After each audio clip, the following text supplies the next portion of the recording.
They loaded Mary Ellen Brooks into that rickety wagon like she was nothing more than cattle feed, her own brothers showing less mercy than they'd give a dying horse.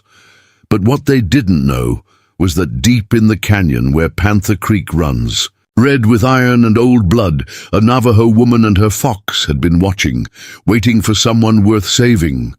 The morning sun painted the Colorado Territory sky the color of fresh wounds when Thomas and Samuel Brooks dragged their sister from the cabin she'd called home for 19 years. Mary Ellen's bare feet scraped against the rough-hewn floorboards as they hauled her toward the waiting wagon, her wrists bound with the same rope their father had used to hang rustlers back when justice meant something different in these parts. "Please," Mary Ellen whispered, her voice barely audible over the creak of leather harnesses and the snorting of impatient horses. "I can explain about the baby, about Jacob, if you'd just listen." But Thomas, the older of her brothers, cut her off with a backhand that sent stars exploding across her vision. "Ain't nothing to explain," Thomas spat, tobacco juice staining his yellowed beard. "You brought shame on the Brooks name, and there's only one way to wash that clean." Samuel, barely 16 but already hardened by frontier life, avoided meeting Mary Ellen's eyes as he helped hoist her into the wagon bed. The wood was splintered and rough, already stained dark with what might have been blood from previous cargo. The Brooks homestead sat on a ridge overlooking the vast expanse of canyon country that stretched toward the Navajo lands, where most white folks feared to tread. Stories circulated among the settlers about disappearances, about ancient spirits that guarded the deep places where water ran black and shadows moved against the sun. But Thomas and Samuel had chosen this destination precisely because of those stories. No one would come looking for Mary Ellen where she was headed. As the wagon lurched into motion, Mary Ellen caught sight of her childhood through the slats. The garden where she'd grown beans and squash with her mother before consumption took her. The barn where she'd learned to milk cows and curry horses. The creek where she'd caught tadpoles and dreamed of cities beyond the horizon. All of it falling away now like pages torn from a book she'd never finish reading. The journey to Panther Creek would take most of the day, following old Indian trails that wound through country so remote that even the cavalry avoided it unless pursuing particularly dangerous fugitives. Thomas had chosen the route carefully, consulting maps that marked certain areas with warnings about hostile tribes and impassable terrain. What the maps didn't show were the sacred places, the sites where Navajo medicine people came to commune with spirits older than any white man's god. Mary Ellen's condition made every jolt of the wagon wheels a small agony. 5 months along, her belly had just begun to show when Mrs. Henderson from the neighboring ranch had noticed and spread the word like wildfire through the settlement. Within hours, every soul for 20 miles knew that Mary Ellen Brooks was carrying a bastard child, conceived in sin with Jacob Martinez, the half-Mexican ranch hand who disappeared into the night the moment he learned of her condition. "Should've. Who kept your legs closed?" Samuel muttered from the driver's bench, his voice carrying the particular cruelty that comes from youth trying to prove its hardness. "Pa would have horsewhipped you if he was still alive." Mary Ellen closed her eyes against the accusation, remembering her father's final words before the fever took him. "Watch over your sister," he'd told the boys. "She's got more heart than sense, and this country ain't kind to either." The wagon creaked and swayed as they descended into canyon country, following a trail that seemed to grow narrower with each passing mile. Red rock walls rose on either side, like the ribs of some massive beast, carved by centuries of flash floods and wind into shapes that resembled twisted cathedrals. The air grew cooler as they dropped below the rim, carrying scents of sage and something else, something wild and ancient that made the horses nervous. By midday, they'd reached the point where the trail forked, one path leading toward established settlements, the other disappearing into the maze of canyons that formed the heart of Navajo territory. Thomas chose the darker path without hesitation, driving the wagon deeper into country where white law held no sway and older powers held dominion over life and death. Mary Ellen had stopped pleading hours ago, conserving her strength for whatever. Ordeal awaited her. She'd heard the stories about Panther Creek, whispered around campfires by cowboys and prospectors who claimed to have seen things that couldn't be explained by Christian doctrine or scientific reason. They spoke of a place where the creek ran through a narrow gorge, where panther screams echoed from rocks that showed no sign of the great cats, where bones bleached white as Sunday collars lay scattered in patterns that hurt the mind to contemplate as afternoon shadows lengthened. The sound of running water began to filter through the canyon walls. Panther Creek announced itself long before it came into view, its voice a constant murmur that seemed to carry words in languages no white throat could pronounce. The horses grew increasingly agitated as they approached, their ears flicking constantly, as if hearing sounds beyond human perception. When the gorge finally opened before them, Mary Ellen understood why her brothers had chosen this place for her execution. The creek ran dark and swift through a channel carved so deep and narrow that sunlight only touched the water for a few hours each day. Steep walls rose on both sides, their surfaces smooth as glass and impossible to climb. Anyone thrown into this place would have no escape. The current would carry them downstream toward rapids that had claimed the lives of experienced frontiersmen. Thomas brought the wagon to a halt at the gorge's edge, where ancient petroglyphs covered the rock. Vacen's spirals and angular figures that seemed to move when viewed from the corner of one's eye. The symbols told stories in a script older than any European alphabet, marking this place as sacred to people who had walked these canyons when Mary Ellen's ancestors still huddled in European forests. "This is where it ends, sister," Thomasy said, climbing down from the driver's bench with the slow deliberation of a man performing an unpleasant but necessary task. "Creek'll carry you down to where the rapids are. Quick death, cleaner than hanging." Samuel remained on the bench, his young face pale but determined, gripping the reins so tightly his knuckles showed white against his sun-darkened skin. Mary Ellen struggled to sit up in the wagon bed, her bound hands making the movement awkward and painful. "Thomas, I'm your blood, our father's blood. This child I'm carrying, it's family too, no matter who sired it." But Thomas had already begun untying the ropes that secured the wagon's tailgate, his movements mechanical and practiced. "Family. Don't bring shame," he replied without looking at her. "Family don't spread their legs for Mexican half-breeds and then come crying when there's consequences." The tailgate dropped with a crash that echoed off the canyon walls like a gunshot, causing several birds to burst from their roosts in the high rock crevices. As Thomas reached for her, Mary Ellen noticed something that made her heart skip. Movement among the rocks on the far side of the gorge, not the skittering of small animals, but something larger, more purposeful. A figure crouched behind a boulder, watching the scene unfold with eyes that caught the late afternoon light like polished amber. Even at this distance, Mary Ellen could see that it wasn't any white person. The silhouette was wrong, the posture too fluid for someone raised in corsets and stiff-backed chairs. Thomas grabbed Mary Ellen's ankles and began dragging her toward the wagon's edge, her head bouncing against the rough wooden planks with each jerk. "Please," she gasped, tasting blood where she'd bitten her tongue. "At least untie my hands. Let me face it free." But Thomas was beyond hearing, his face set in the grim mask of a man who'd convinced himself that cruelty was justice. That's when the first fox appeared. It emerged from a crevice in the rocks near the wagon, its red coat brilliant against the grey stone, its intelligent eyes fixed on Mary Ellen with an intensity that was almost human. The animal showed no fear of the men or horses, moving with the confidence of a creature that knew itself to be under powerful protection. "What in hell?" Samuel started to say, but the fox cut him off with a sound that was part bark, part something else entirely. The cry echoed through the gorge with unnatural volume, seeming to come from the rocks themselves, rather than the small throat that produced it. The horses reared in their traces, eyes rolling white with terror.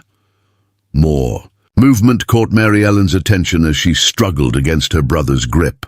The figure across the gorge had risen from concealment, revealing itself to be a Navajo woman of perhaps 30 years, dressed in traditional clothing that seemed to shimmer with its own light in the gathering dusk.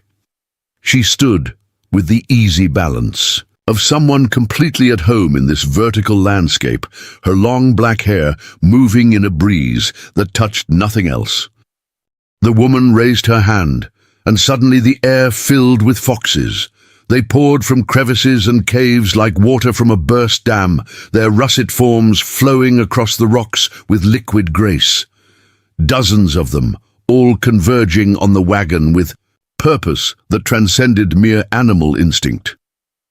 Their eyes reflected the dying sunlight like tiny stars, creating a constellation of intelligence that surrounded the three white people with something that felt very much like judgment. Thomas released Mary Ellen's ankles and stumbled backward, his hand moving instinctively toward the Colt revolver at his hip.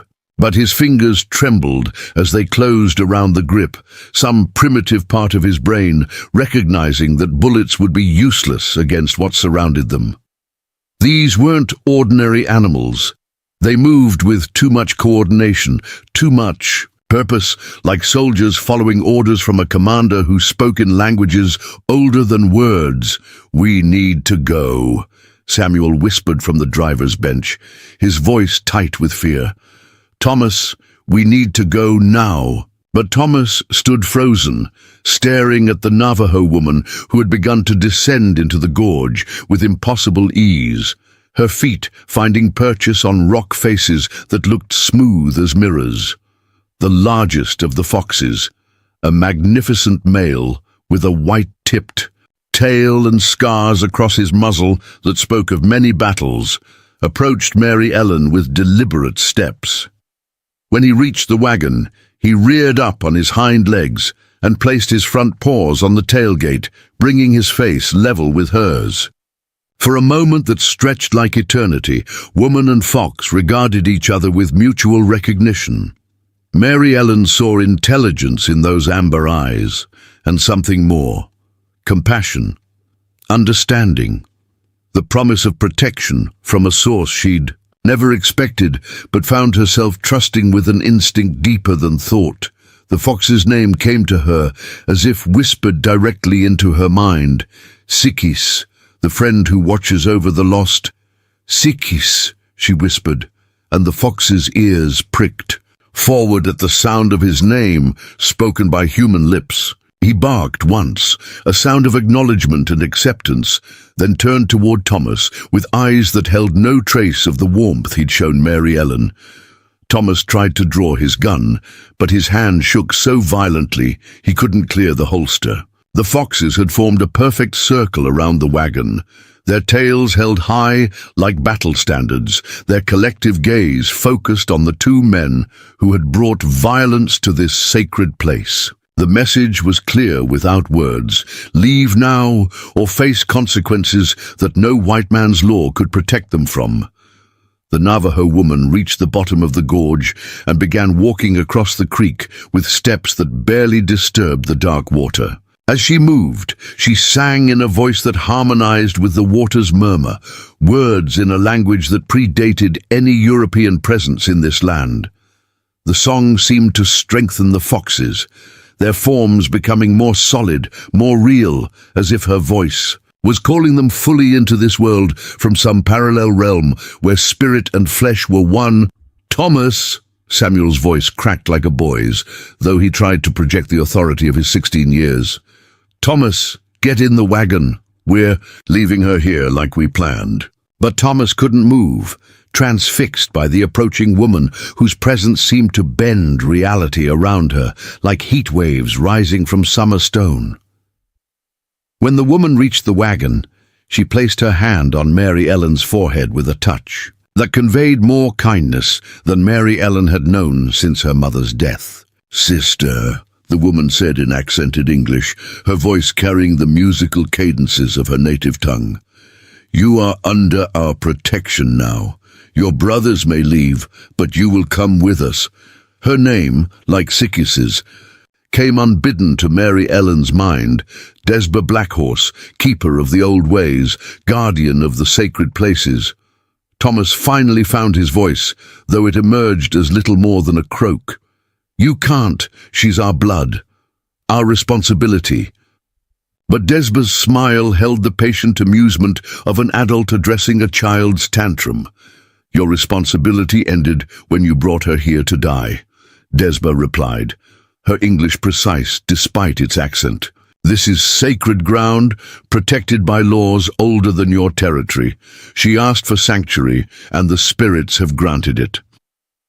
As if to emphasize her words, Sikkis leapt into the wagon bed and began gnawing through the ropes that bound Mary Ellen's wrists. Samuel finally found the courage to speak directly to Desba, though his voice shook with barely controlled terror. "She's carrying a bastard child, brought shame on our family name. In our way, that means—" But Desba cut him off with a gesture that somehow conveyed both dismissal and warning. "In our way, all children are gifts from the spirits, regardless of how they are conceived," she said firmly. "This woman and her unborn child are now under the protection of the Diné. You will leave this place and not return, or face the consequences of violating sacred law." The foxes around the wagon stirred restlessly, their collective movement suggesting barely restrained violence. With her hands finally free, Mary Ellen rubbed her chafed wrists and struggled to sit up in the wagon bed. Every muscle in her body ached from the long ride and rough treatment, but for the first time in months she felt something approaching hope. These strangers, this woman and her impossible foxes, had appeared like angels to offer rescue from certain death. Thomas made one last attempt to assert his authority. "She's white. She belongs with her own kind, not with—" But the words died in his throat as every fox in the clearing turned toward him with eyes that promised swift retribution for any insult to their guardian. "Go," Desba said simply, and the single word carried such authority that both men instinctively obeyed. Thomas scrambled onto the driver's bench beside his younger brother, his hands shaking as he gathered the reins. Samuel whipped the horses into motion with desperate urgency, sending the wagon careening back up the trail toward the world they understood. As the sound of hoofbeats faded into the distance, Mary Ellen found herself alone in Panther Creek with a Navajo woman and a gathering of foxes that defied every natural law she'd been taught to believe. Sikkis settled beside her in the wagon bed, his warm body pressing against her side like a living promise of protection. "Can you walk?" Desba asked gently, offering her hand to help Mary Ellen down from the wagon. "Our shelter is not far, but the path requires sure footing." Mary Ellen tested her legs, finding them unsteady but functional after the long ordeal. "I think so," she replied, accepting Desba's strong grip. "But I don't understand any of this. Why did you help me? How? Did you know I was in danger?" Desba's smile held mysteries that Mary Ellen suspected would take years to fully comprehend. "The foxes told us," Desba said simply, as if this explained everything. "They watch the sacred places and report when balance is threatened. Your brother's intentions created ripples in the spirit world that called us here." As she spoke, the foxes began moving up the canyon in a loose formation, clearly expecting the two women to follow. Mary Ellen looked back once at the trail her brothers had taken, realizing that this moment marked the end of one life and the beginning of something entirely different. Whatever lay ahead with Desba and her spirit guardians, it had to be better than the death sentence her own blood had pronounced. Sikkis barked once, a sound of encouragement and urgency, then trotted ahead to join the other foxes who were already disappearing into passages that seemed too narrow for human travel. But Desbar moved forward with confidence, and Mary Ellen found herself following, trusting her life to strangers who had shown her more kindness in minutes than her family had offered in months. The passage through the canyon walls defied everything. Mary Ellen thought she knew about geography and physics. What had appeared from the wagon to be solid rock face revealed itself as an optical illusion created by overlapping stone formations that concealed a network of natural corridors wide enough for comfortable passage. Desbar moved through this hidden landscape with the fluid grace of someone who had walked these paths since childhood, her moccasined feet finding purchase on surfaces that looked impossibly smooth.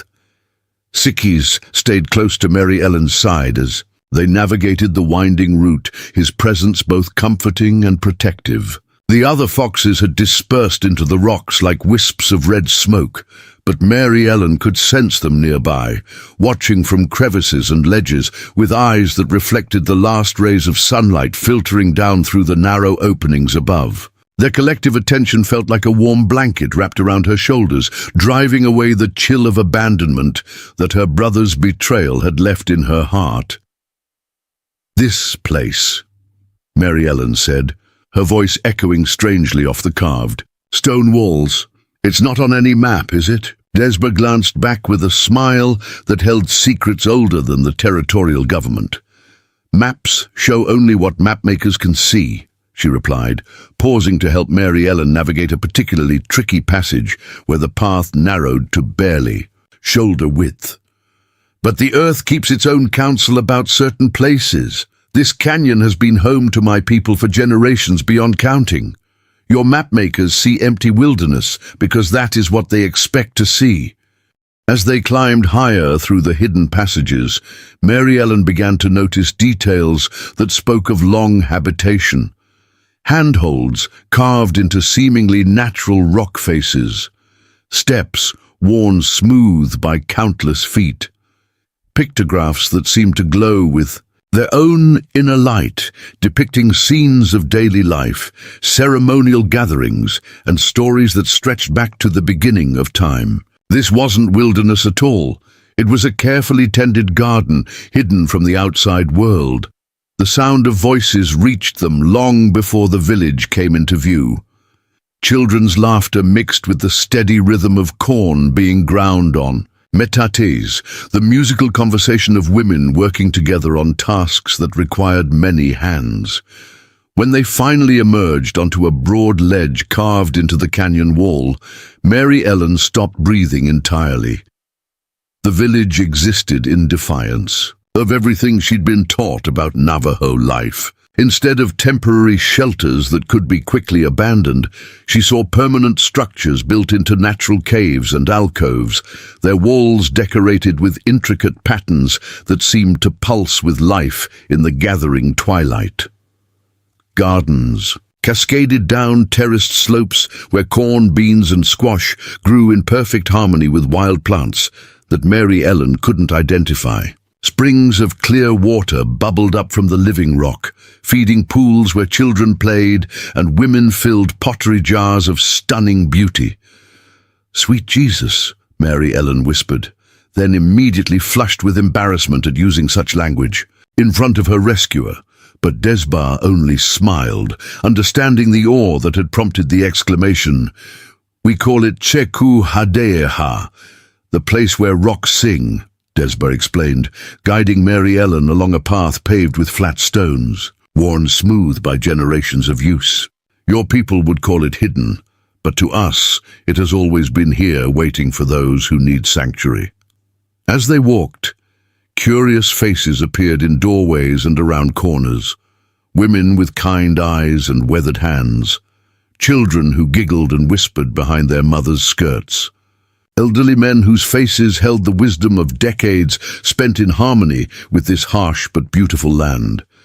Sikis trotted ahead to announce their arrival, his barks answered by other foxes that emerged from various dwellings like family pets coming. "Home for supper," Mary Ellen realized with growing amazement that the foxes weren't wild animals at all, but companions who lived alongside the humans in a relationship that transcended the typical boundaries between species. Children ran up to greet individual foxes by name, burying their faces in red fur, while the animals submitted to the attention with patient dignity. "They're not just pets," Mary Ellen observed, watching an elderly woman consult with a silver-muzzled fox before selecting herbs from a carefully tended garden.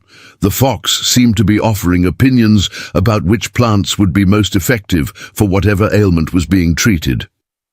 "Pets is your word," Desba replied thoughtfully. "We would say partners. The foxes see what human eyes miss. They hear sounds from the spirit world that our ears cannot detect. In return, we offer them food, shelter, and the warmth of family. It is an old agreement, made when the world was young and all creatures spoke the same language." As they approached what was clearly the central area of the village, Mary Ellen noticed something that made her heart ache with longing. A group of women sat in a circle, working on what appeared to be baby clothes, tiny shirts and blankets woven from wool so fine it seemed to capture and hold the starlight. One of the women looked up as Desba and Mary Ellen passed, her eyes immediately dropping to Mary Ellen's rounded belly with the knowing gaze of someone who had borne children herself. "Yate, sister," the woman called out in Navajo, then switched to English for Mary Ellen's benefit. "Welcome to our home. I am Asdza Nadlehe. Will you join us? Your hands look like they know the way of wool and needle." The invitation carried such warmth that Mary Ellen felt tears prick her eyes. When was the last time anyone had invited her to join women's work? When had she last felt welcome anywhere? Desba placed a gentle hand on Mary Ellen's shoulder. "Later, perhaps. First we must see to her immediate needs, food, rest, and healing for the bruises her brothers gave her." The casual way she spoke of healing surprised Mary Ellen. She'd grown so accustomed to the constant ache of her brother's rough treatment that she'd stopped thinking of it as something that could be addressed. Their destination proved to be a dwelling carved into a natural alcove near the village center, its entrance flanked by fox dens that had been carefully constructed to provide maximum comfort for the animals while allowing easy interaction with their human companions. The interior took Mary Ellen's breath away. Walls covered with weavings of incredible complexity and beauty, sleeping areas lined with the softest furs and blankets, a cooking area where aromatic herbs hung in bundles from wooden beams that had been carved with protective symbols. "This is your home now," Desba said simply, setting down the small bundle of possessions she'd carried from the wagon. "For as long as you need it to be." The words carried such finality that Mary Ellen felt something inside her chest break open, a knot of fear and desperation that she'd carried for so long she'd forgotten it was there. Sikis made himself immediately at home, exploring every corner of the dwelling with the thoroughness of a creature marking new territory. He paused at a sleeping alcove lined with particularly soft furs, looking back at Mary Ellen with an expression that clearly said, "This one is yours." When she sat down on the edge of the sleeping area, he immediately curled up beside her, his warm body a comforting presence against her side. "How do you speak such good English?" Mary Ellen asked, as Desba began preparing what looked like medicinal tea from a collection of dried plants. "Most Navajo I've encountered in town barely know a dozen words." The question had been nagging at her since their first conversation, especially given the sophistication of Desba's vocabulary and the lack of the grammatical errors that characterized most second-language speakers she'd met. Desba's hands paused in their work for just a moment before continuing with the tea preparation. "I was taken to a boarding school when I was 7 years old," she said quietly. "Kept there for 10 years while they tried to make me white, cut my hair, forbade my language, punished me for practicing the ceremonies my grandmother had taught me. They succeeded in teaching me English, but they failed in everything else that mattered. The matter-of-fact way Desba spoke of such trauma made Mary Ellen's own troubles seem small by comparison. She'd heard stories about the government schools, whispered accounts from women in town whose husbands had business dealings with various tribes, children taken from their families and returned as strangers, speaking English but unable to remember their own names, wearing white clothes but walking, like their spirits had been broken. "How did you get back here?" Mary Ellen asked softly, afraid that the question might be too personal, but desperate to understand how someone survived such an ordeal with their spirit intact. "I ran away 7 times, Desba replied with a smile that held both pain and triumph. "The last time I was 17, old enough to know the desert, young enough to travel fast. They sent trackers after me, but the foxes led me home through paths that white men cannot follow. When I finally reached this place, my grandmother was waiting as if she had known the exact day I would return. The tea Desba prepared tasted like nothing Mary Ellen had ever experienced. Bitter herbs balanced with something floral and sweet, creating a complex flavor that seemed to reach into every part of her body and begin healing damage she hadn't realized existed. As the warmth spread through her limbs, the constant tension she'd carried for months began to ease, replaced by a bone-deep relaxation that felt like coming home after a long, difficult journey. "The baby," Mary Ellen said suddenly, placing a protective hand over her belly. "Will it be safe here?" "I mean, with me being white and the father being Mexican," she trailed off, uncertain how to voice the fear that had haunted her since learning of her pregnancy. In a world where bloodlines determined everything from social standing to legal rights, what future could a mixed-blood child possibly have? Desba set down her own cup of tea and fixed Mary Ellen with a steady gaze that seemed to see straight through to her soul. "Before we jump back in, tell us where you're tuning in from, and if this story touches you, make sure you're subscribed, because tomorrow I've saved something extra special for you." Among the Dine, children belong to their mother's clan. If you choose to make this your clan, your child will be as welcome as any born here. Blood is less important than the spirit that guides a person's path. The words carried such conviction that Mary Ellen felt another piece of her fear crumble away. As if summoned by their conversation about children, the sound of young voices drew their attention to the dwelling's entrance.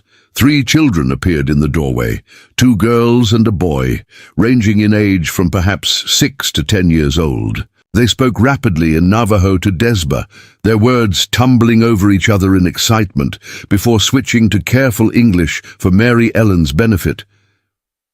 "The Fox mothers want to know if the new sister will help with the teaching tomorrow," the oldest girl announced solemnly. "The kids are old enough to learn hunting, but they need human partners to practice with." Mary Ellen looked to Desba for explanation, completely lost by this unusual request. "Young foxes learn to hunt by watching their mothers and practicing with human children," Desba explained. "It strengthens the bond between our species and teaches both groups important lessons about cooperation and patience. If you feel well, enough tomorrow, it would be good for you to participate, giving back to the community that shelters you." Mary Ellen nodded eagerly, hungry for any chance to feel useful after months of being treated like a burden. "I'd like that very much. I've always been good with animals, though I've never worked with foxes before." The children giggled at this admission, exchanging glances that suggested they found her ignorance charming rather than problematic. "Foxes are easy," the boy declared with the confidence of childhood expertise. "Just be honest with them. They can smell lies, and they don't like people who try to trick them, but if you're truthful, they'll be your friends forever." His words carried an unconscious wisdom that made Mary Ellen smile despite everything she'd endured that day. As evening deepened into full darkness, other members of the community began stopping by to welcome Mary Ellen to their village.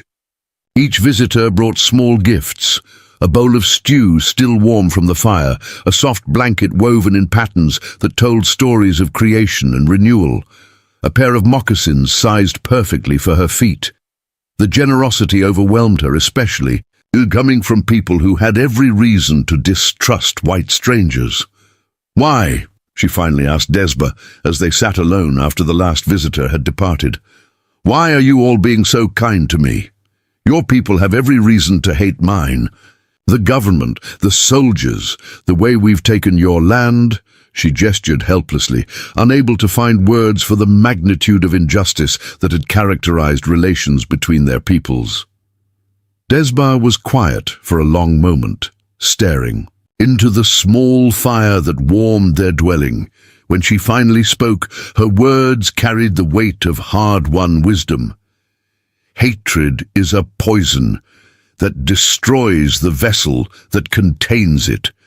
We have seen what it does to people, how it twists their spirits until they become creatures of violence and fear. Better to choose compassion, even when it seems undeserved. "But surely some whites have hurt your people personally," Mary Ellen pressed, thinking of the stories she'd heard about massacres and broken treaties. "How do you separate individuals from the actions of their race? You were abandoned by your own people for carrying a mixed-blood child," Desba pointed out gently. "Does this make you responsible for every evil committed by white men? Or does it make you someone who has suffered from the same hatred and fear that have hurt my people?" The logic was unassailable, and Mary Ellen felt her last defenses against hope crumble completely. Sikis chose that moment to stretch and reposition himself across Mary Ellen's lap, his warm weight a living reminder that acceptance could come from unexpected sources. As she stroked his soft fur, she felt something she hadn't experienced in months: peace. Not the temporary absence of trouble, but deep, bone-level peace that came from being exactly where she belonged. "What happens now?" Mary Ellen asked, as Desba began banking the fire for the night. "I mean, in the long term. Can I really stay here permanently? What about when the baby comes?" The questions tumbled out, revealing the depth of her uncertainty about everything that lay ahead. "Now, you rest," Desba replied, spreading an additional blanket over Mary Ellen's sleeping area. "Tomorrow, you begin learning our ways, contributing to our community, becoming the person you were meant to be, rather than the person your old life tried to force you to become. As for the baby..."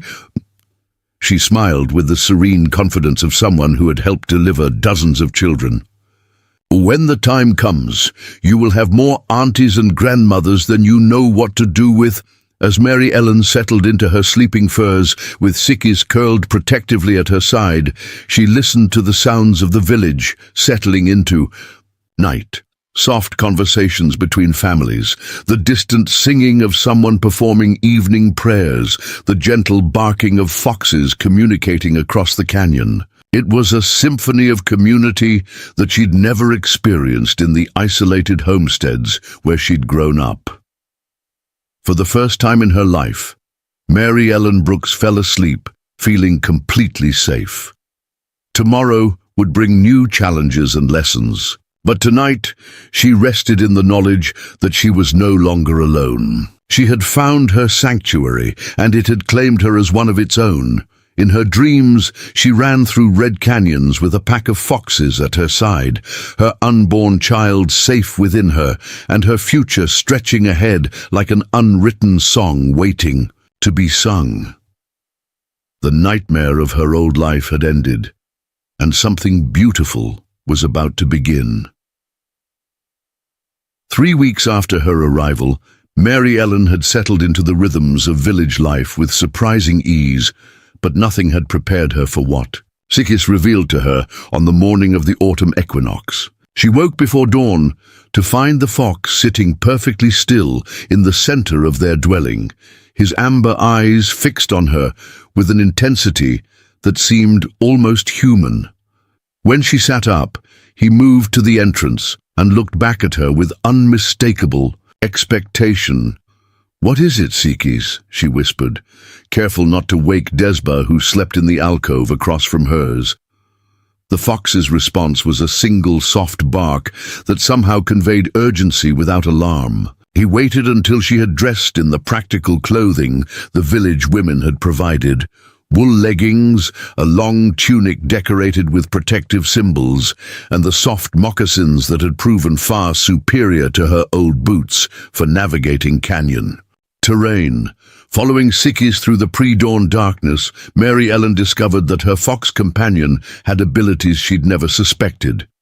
He moved through the village with the confidence of someone who could see perfectly in complete darkness, guiding her along paths she couldn't even detect until her feet found them.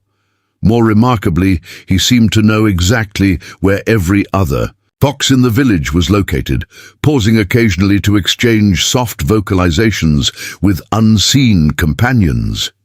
Their destination proved to be a circular chamber carved deep into the canyon wall, accessible only through a passage so narrow that Mary Ellen had to turn sideways and hold her breath to squeeze through. The chamber itself was ancient beyond imagination, its walls covered with pictographs that seemed to move and shift in the flickering light of oil lamps that had somehow been lit in advance of their arrival. What took Mary Ellen's breath away wasn't the antiquity of the place, but its current occupants.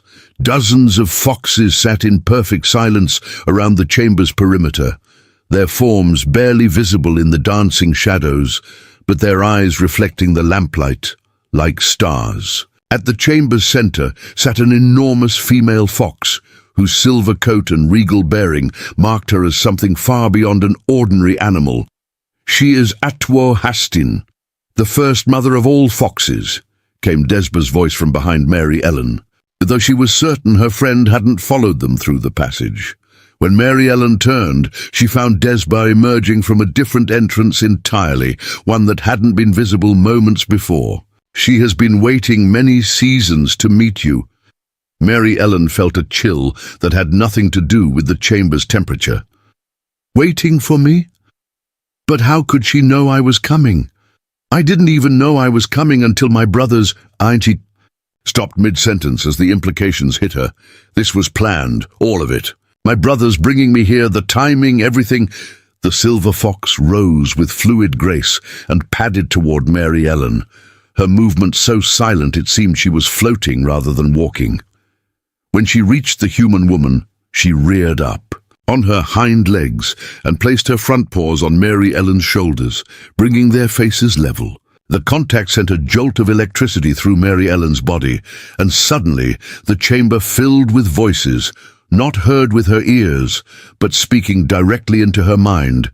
"Sister of the two-legged ones, bearer of the bridge child, we have called you to this place for reasons that stretch back to the first days, when fox and human walked the same paths and spoke the same truths. Your child will be born under the sign of the Great Conjunction, when the barriers between worlds grow thin. This child will have gifts that your people and ours will both need in the dark times coming." Mary Ellen staggered backward, overwhelmed by the direct mental contact. "I don't understand. What dark times? What gifts? I'm just a woman who got pregnant by the wrong man." But even as she protested, she knew there was more to her situation than simple scandal and abandonment. Sikis moved to her side and pressed against her legs, his familiar warmth grounding her in reality, even as the chamber around them seemed to shift and blur. Through their connection, she began to see images, not with her eyes, but projected directly into her consciousness, visions of a future that made her blood run cold. She saw white soldiers marching through Navajo country, driving families from their homes at gunpoint. She saw the hidden village discovered and burned, its people scattered to government reservations, where they would slowly die of despair and disease. She saw children torn from their mothers' arms and sent to schools, where they would forget their names, their language, their connection to the spirits that had sustained their people for generations.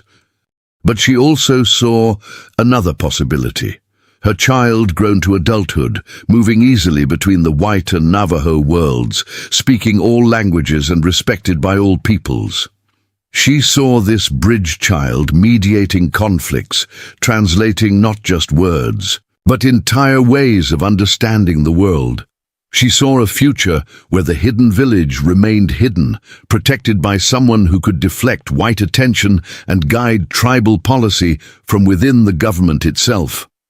"The long walk," Desbar said quietly, and Mary Ellen realized she had spoken the words aloud. "The spirits have shown you the long walk, the forced removal that threatens our people.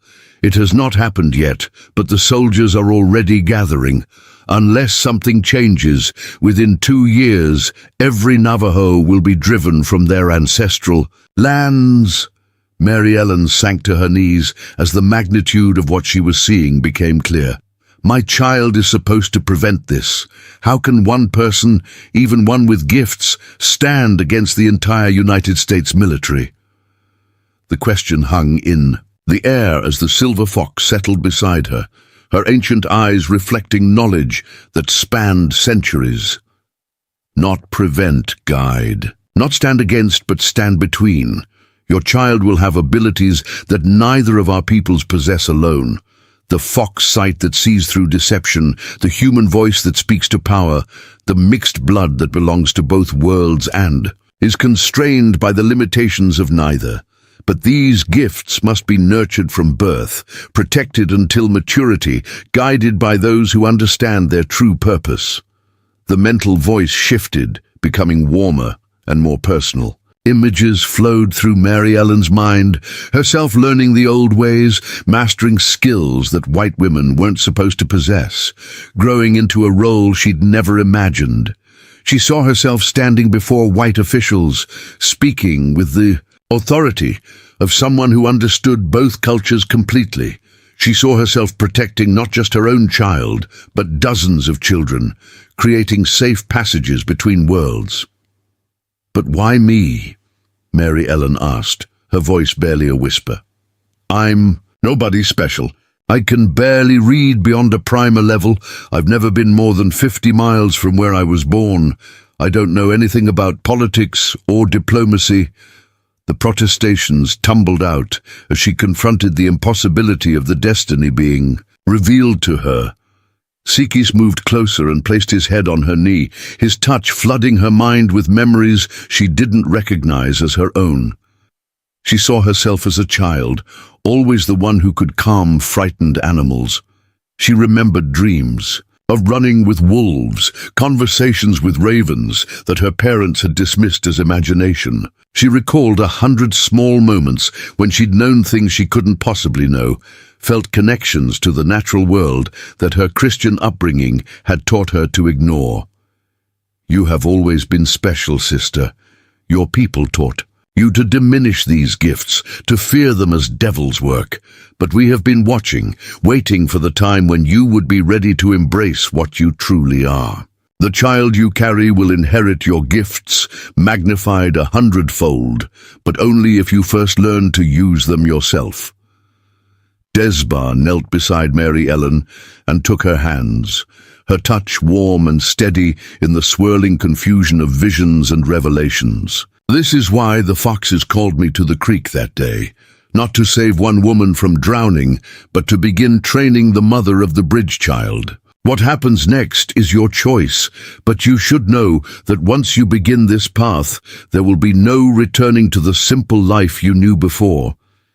Mary Ellen looked around the chamber at the dozens of foxes watching her with patient intensity. Their collective gaze held no pressure, no demand for immediate decision, but she could feel the weight of unspoken hopes and fears. These creatures had risked exposure to save her, had shared secrets that could put their entire community in danger, all based on visions of a future that might never come to pass. "What would the training involve?" she asked finally, surprised by the steadiness of her own voice. Some part of her had already made the decision, even as her rational mind continued to protest the impossibility of everything she was experiencing. The silver fox's mental voice carried approval, and something that might have been relief. First, you must learn to see as we see, to perceive the currents of intention and emotion that flow between all living things. Then you must master the art of speaking without words, of influencing decisions without appearing to do so. Most difficult of all, you must learn to walk in two worlds simultaneously, holding fast to both truths even when they seem to contradict each other. Over the following hours, Mary Ellen received her first lesson in what Desba called fox sight. The technique involved relaxing her normal visual focus and allowing her peripheral vision to expand until she could perceive not just the physical forms of the foxes around her, but the energy patterns that connected them. At first, she saw nothing unusual, but gradually she began to detect faint threads of light linking each animal to every other animal in the chamber. "Now look at the threads that connect to you," Desba instructed, her voice coming from somewhere far away despite her physical proximity. "See how your energy interweaves with theirs. Understand that these connections exist between all living things, but most humans have lost the ability to perceive them." When Mary Ellen finally managed to see her own energy threads, the revelation nearly overwhelmed her. Lines of connection stretched not just to the foxes in the chamber, but out through the canyon walls to every living thing for miles around. She could sense the sleeping village, the nocturnal animals hunting in the darkness, even the plants, drawing moisture from deep underground springs. The web of connection was so vast and complex that she wondered how she'd ever felt alone. "The child you carry," Desba continued, "already participates in this web more fully than most adults. Mixed blood often carries enhanced sensitivity and conception under the influence of strong emotion. Even negative emotion like fear or anger can amplify these natural gifts. Your baby will be born able to see these connections clearly, but without proper training, the ability could drive her mad." "Her?" Mary Ellen placed a protective hand over her belly. "You know it's a girl." The confirmation of something she'd somehow known without being told brought tears to her eyes. "She speaks to us already." Sakis's mental voice joined the conversation for the first time, his tone carrying deep affection. "Through you, through the web of connection, she will be a powerful medicine woman, but also a skilled negotiator and diplomat. The bridge your people and mine will need to survive the coming storms." As dawnlight began filtering through hidden openings in the chamber ceiling, Mary Ellen underwent her first practical lesson in fox communication. The silver fox taught her to project simple concepts: hunger, contentment, danger, safety, through the energy web that connected all living things. The skill required a combination of mental focus and emotional authenticity that proved surprisingly difficult to master. "Foxes cannot be deceived," Desba explained, as Mary Ellen struggled to convey the concept of gratitude to the chamber's assembled animals. "They perceive intention directly without the filter of words that humans use to obscure truth. If you try to project false emotions or hide your real feelings, they will know immediately and refuse to work with you." By the time they emerged from the chamber, Mary Ellen felt fundamentally changed. The world looked different through eyes that could perceive energy connections, sounded different to ears that could detect the emotional undertones in every voice. Most dramatically, her relationship with Sikis had evolved from simple companionship to genuine partnership. She could sense his thoughts and feelings as clearly as her own, while he responded to her unspoken wishes with uncanny accuracy. "This is just the beginning," Desba warned, as they made their way back through the narrow passage. "Mastering fox sight is like learning to walk, necessary, but only the first step in a much longer journey. Over the coming months, you'll need to develop skills that will seem impossible at first. The ability to influence white officials without them realizing they're being influenced. the knowledge to heal both physical ailments and spiritual wounds. Most important of all, the wisdom to know when to use these abilities and when to remain hidden. The village was beginning to stir as they returned, early risers starting fires and beginning the day's work. But Mary Ellen saw it all differently. Now perceiving the web of relationships and responsibilities that bound the community together, she could sense which children were feeling unwell, which adults were worried about the coming winter, which foxes were preparing to venture out. On hunting expeditions, will I ever be able to turn it off? She asked, feeling overwhelmed by the constant flow of information from her enhanced senses. The awareness, I mean. Sometimes I think I'd go crazy if I had to perceive this much all the time. The concern was real. She was already struggling to filter the emotional input from dozens of nearby minds. You'll learn to control it, Desba assured her, like closing your eyes when you need darkness, or covering your ears to block unwanted sound. But Mary Ellen, you need to understand something important. Once you've seen the web of connection, you can never truly return to the illusion of separation that most humans accept as reality. Your life will never be simple again. As they reached Desba's dwelling, Mary Ellen paused to consider everything that had happened since dawn. In the space of a few hours, she'd discovered abilities she'd never suspected, learned of a destiny she'd never imagined, and committed herself to a path that would transform not just her own life, but potentially the fate of two entire peoples. I'm scared, she admitted, settling onto her sleeping furs while Sikis curled up protectively beside her.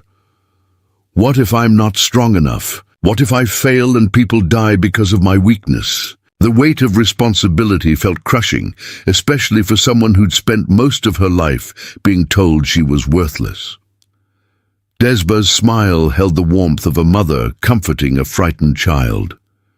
Fear is good. It means you understand the importance of what you're undertaking, but remember, you won't be facing these challenges alone. Every fox in this village will be your ally, every person here will support your training, and your daughter will inherit abilities that far exceed your own. The future may be uncertain, but you are not powerless to shape it. That night, Mary Ellen dreamed of running through landscapes she'd never seen, vast plains where buffalo grazed in numbers beyond counting, mountain forests where ancient spirits dwelt in tree shrines older than human memory, desert canyons where water sang songs of creation and renewal. In her dreams, she moved with the fluid grace of a fox, seeing the world through enhanced senses that revealed truths hidden from ordinary perception. When she woke, she found Sikis watching her with eyes that held approval and something deeper, a bond forged in mutual understanding and shared purpose. The training would be difficult, the responsibilities overwhelming, but for the first time since learning of her pregnancy, Mary Ellen felt genuine hope for the future. She was no longer just an abandoned woman carrying an unwanted child. She was the mother of a bridge builder, the student of ancient wisdom, the keeper of secrets that could save two worlds from mutual destruction. The transformation was terrifying and exhilarating in equal measure. Outside their dwelling, the village was stirring with the energy of a new day. But Mary Ellen knew that for her, the real awakening had only just begun. The first sign of trouble came from the youngest foxes, who possessed the sharpest senses and the least reason to mask their alarm. Mary Ellen was grinding corn with the other women when a kit no more than 6 months old came racing into the village center, its small body trembling with exhaustion and terror. The kit's distress call brought every adult fox in the community running, their collective agitation so intense that even the humans could feel it like electricity in the air. Sikis abandoned his position at Mary Ellen's side and joined the urgent fox conference taking place near the central fire pit. Through their strengthened bond, Mary Ellen could sense fragments of what the kit had witnessed. Strange men moving through the canyons below, asking questions about missing white Women offering money for information about hidden Indian camps. The images came in flashes that made her stomach clench with fear. "What is it?" asked Azza Nadlihe, setting down her grinding stone as she noticed Mary Ellen's sudden pallor. The older woman had become something of a mother figure too. Mary Ellen over the past month, teaching her the intricate skills needed to prepare traditional foods and medicines. Her weathered face now showed the concern of someone who had learned to read trouble in the smallest signs. Before Mary Ellen could answer, Desba appeared from the direction of the sacred chamber, moving with the urgent grace of someone bearing serious news. Her usual calm had been replaced by something that looked suspiciously like fear, an expression Mary Ellen had never seen on her mentor's face. The transformation was unsettling enough to draw worried murmurs from the other women. Preparing and narrating this story took us a lot of time, so if you are enjoying it, subscribe to our channel. It means a lot to us now. Back to the story. A government. Man has arrived in Cortez, Desba announced without preamble. Indian Agent Morrison from the Territorial Office. He carries papers authorizing him to investigate reports of white women being held captive by hostile tribes. Someone has told him about Mary Ellen. The words fell into the morning air like stones dropped into still water, sending ripples of apprehension through the gathered community. Mary Ellen felt the blood drain from her face as the implications became clear. My brothers, they must have reported me missing, made it sound like I was kidnapped instead of rescued. The bitter irony wasn't lost on her. The same men who had tried to murder her were now claiming concern for her welfare in order to justify government intervention. It's worse than that, Desba continued, her voice tight with controlled anger. Morrison isn't just looking for you. He's using your disappearance as justification to conduct a general survey of Indian populations in the region.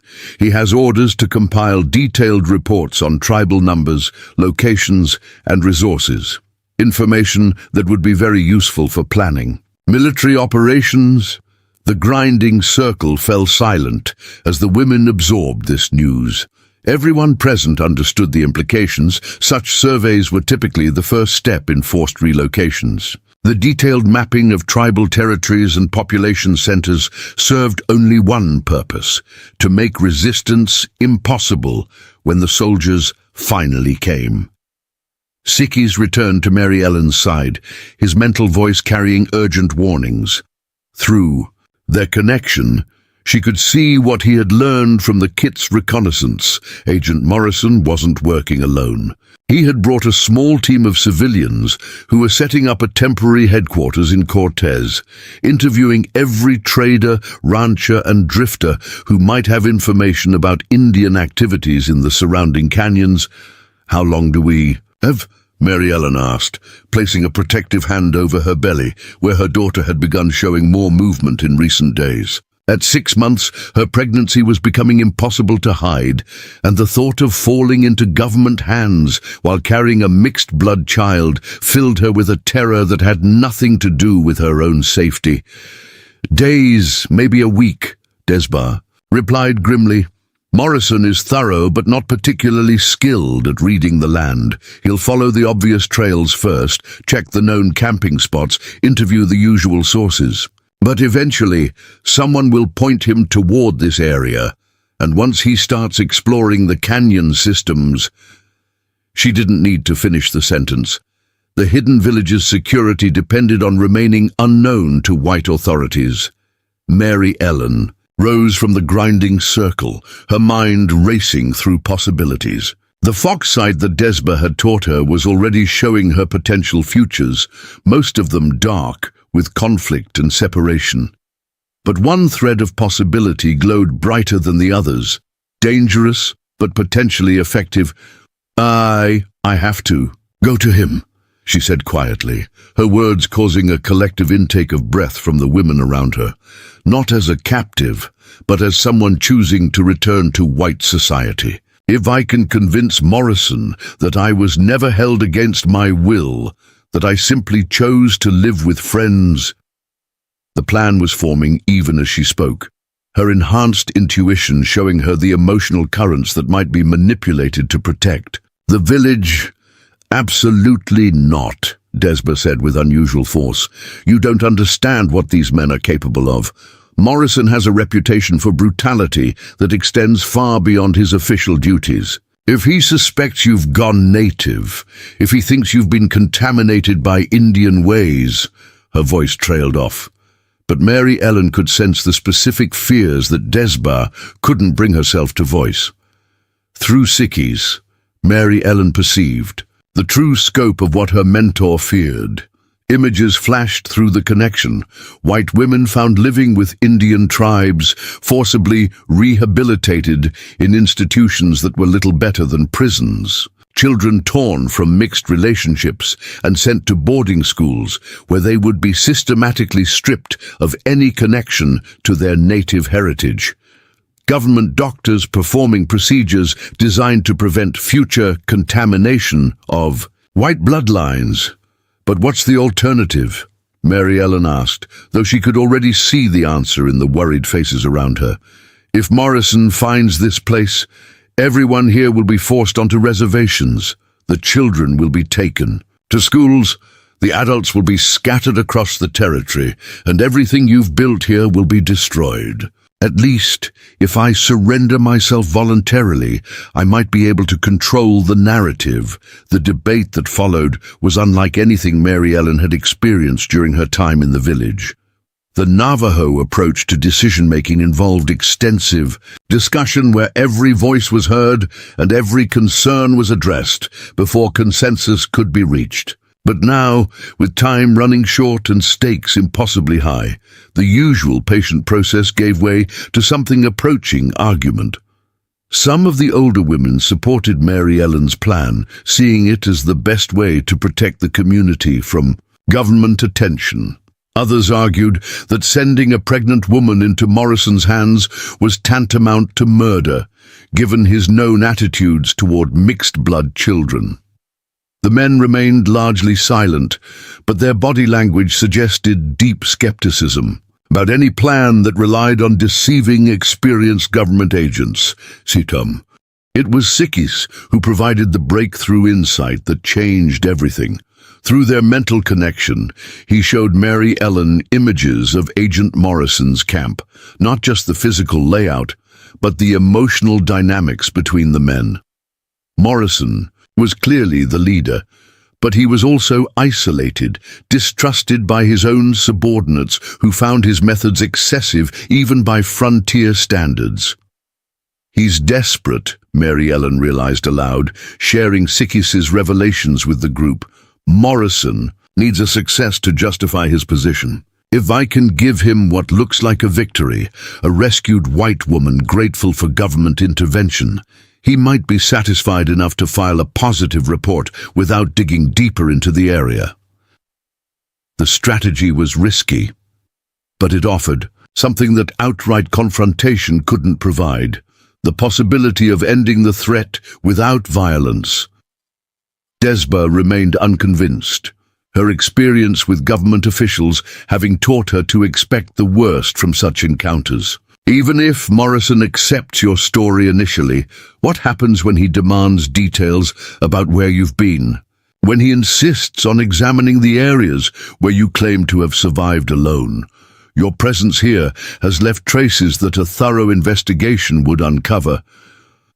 Mary Ellen felt the familiar stirring of fox sight as her enhanced perceptions began, showing her the web of connections surrounding their dilemma. She could see the threads of cause and effect stretching out from each possible decision, the potential consequences rippling through time like stones thrown into still water. One path showed particular promise, but it would require skills she had barely begun to develop.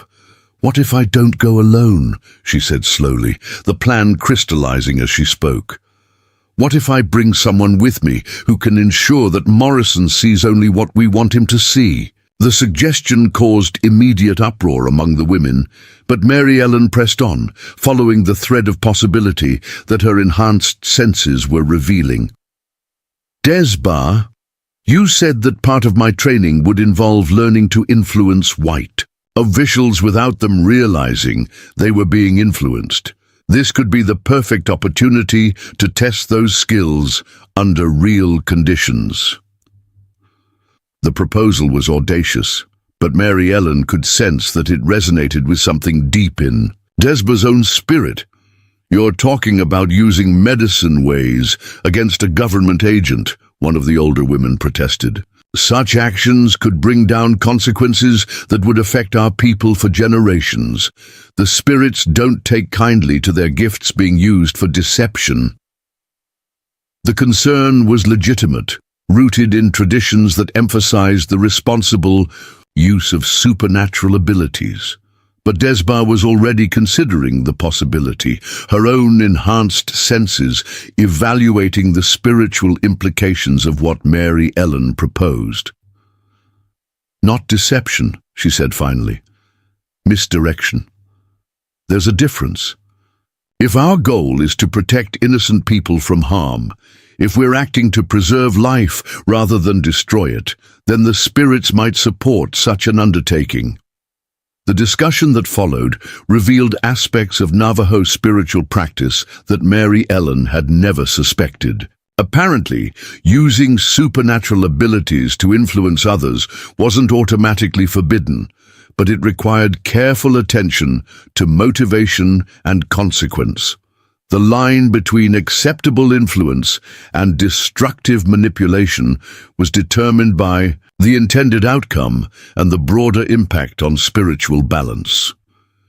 "There are precedents," admitted one of the medicine women who rarely spoke in mixed gatherings. "During the early days of white settlement, some of our people learned to walk in both worlds, using their gifts to protect tribal interests while appearing to cooperate with government demands. It's dangerous work that requires exceptional skill and spiritual strength." Her acknowledgement carried weight that shifted the entire debate. As the day wore on, Mary Ellen found herself at the center of intensive preparation for a mission that grew more complex with each hour of planning. The basic strategy remained the same: present herself to Agent Morrison as a rescued captive, grateful for government intervention. But the execution would require coordination between her natural abilities and Desba's far more sophisticated understanding of supernatural influence. "The key is to give him exactly what he expects to see," Desba explained as they worked together to construct a believable backstory. "Morrison wants to be the hero who rescued a helpless white woman from savage captivity. If we can feed that narrative while providing logical explanations for any inconsistencies he might notice, we can satisfy his need for success without exposing the truth about this place." Sickies would be crucial to the plan's success, serving as an early warning system for any deception that Morrison might be contemplating. Through their bond, Mary Ellen would be able to sense the agent's true intentions and emotional state, allowing her to adjust her story in real time to maintain credibility.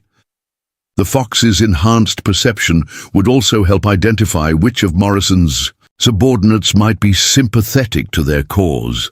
The physical preparation was almost as important as the psychological strategy.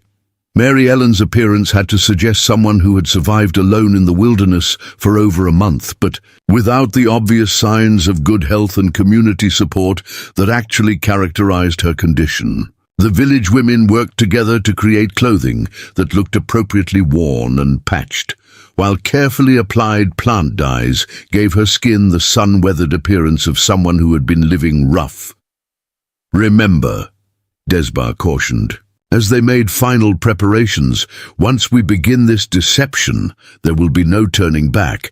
If Morrison suspects we're manipulating him, the consequences won't fall just on us, but on everyone in this village. Are you certain you're ready for that responsibility?" The weight of the question settled on Mary Ellen's shoulders like a physical burden, looking around at the faces of the people who had become her family, at the children who played with, vox kits in the dying light, at the peaceful community that had given her more acceptance than her own blood relatives ever had. Mary Ellen felt her resolve strengthen. These people had risked everything to save her when she had nothing to offer in return. Now she had the chance to protect them, using abilities they had helped her discover. "I'm ready," she said, and meant it. Tomorrow she would walk back into the white world as a different person than the one who had been abandoned at Panther Creek. She would carry secrets that could save lives and knowledge that transcended the boundaries between cultures. Most importantly, she would carry the unborn child who represented hope for a future where such boundaries might someday cease to matter. That night, as the village settled into sleep around them, Mary Ellen and Desba performed the spiritual preparations that would give them the best chance of success. The rituals were ancient, designed to strengthen the connection between human consciousness and the spirit realm, while providing protection against the psychological dangers of prolonged deception. Through it all, Sikis remained at Mary Ellen's side, his steady presence a reminder that she would not face the coming challenges alone. Whatever tomorrow brought, they would meet it together. The abandoned white woman, the Navajo medicine keeper, and the fox whose loyalty transcended the boundaries between species. The morning would bring Agent Morrison and all the dangers he represented, but for now, Mary Ellen rested in the knowledge that she had found her purpose. She was no longer just a victim of circumstances beyond her control, but an active participant in shaping the future. The transformation was complete, and she was ready for whatever came next. Agent Morrison's camp sprawled across a flat area near Cortez, like a military operation preparing for war, complete with survey equipment, mapping tables, and enough firearms to outfit a small cavalry unit. Mary Ellen observed it all from a ridge nearly half a mile away, using the enhanced vision that Desba had taught her to catalogue every detail that might prove useful in the dangerous game they were about to play. The precision of the layout spoke to Morrison's military background, but the nervous energy of his subordinates suggested an operation under significant pressure to produce results. Desba crouched beside her in the pre-dawn darkness, her own senses extended to read the emotional currents flowing through the camp below. "He's afraid," she whispered, her voice barely audible even to Mary Ellen's enhanced hearing. Morrison radiates the desperation of a man whose career depends on finding something that may not exist. That fear will make him both easier to manipulate and more dangerous if he suspects deception. Through their bond, Sikis fed Mary Ellen additional intelligence gathered during his nocturnal reconnaissance of the camp. The fox had spent hours observing the government team, learning their routines and identifying the weak points in their security. Most importantly, he had located Morrison's personal tent and the strongbox where the agent kept his most sensitive documents, information that might prove crucial if their deception was discovered. "There," Desba pointed to a cluster of tents near the camp's eastern edge, "Morrison's sleeping area. Notice how it's positioned to observe all approaches while maintaining an escape route toward the horses. He's not just careful, he's paranoid. That suggests previous encounters that didn't end well for him." The observation aligned with what Mary Ellen had sensed through Foxsight, painting a picture of a man haunted by failures, both professional and personal. The plan they had developed over 3 days of intensive preparation was elegant in its simplicity, though Mary Ellen knew that execution would test every skill she had learned during her time in the hidden village. She would approach the camp alone, presenting herself as a recently escaped captive who had managed to survive in the wilderness through luck and determination. Desba would remain hidden nearby, using her abilities to influence Morrison's perceptions and ensure that his questions didn't stray into dangerous territory. "Remember," Desba said as they made final preparations, "Morrison expects to see a broken woman grateful for rescue.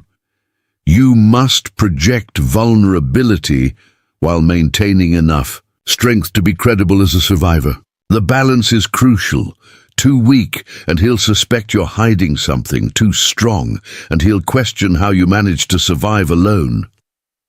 The coaching had been intensive, teaching Mary Ellen to modulate her emotional projection in ways that would shape Morrison's assumptions without triggering his suspicions.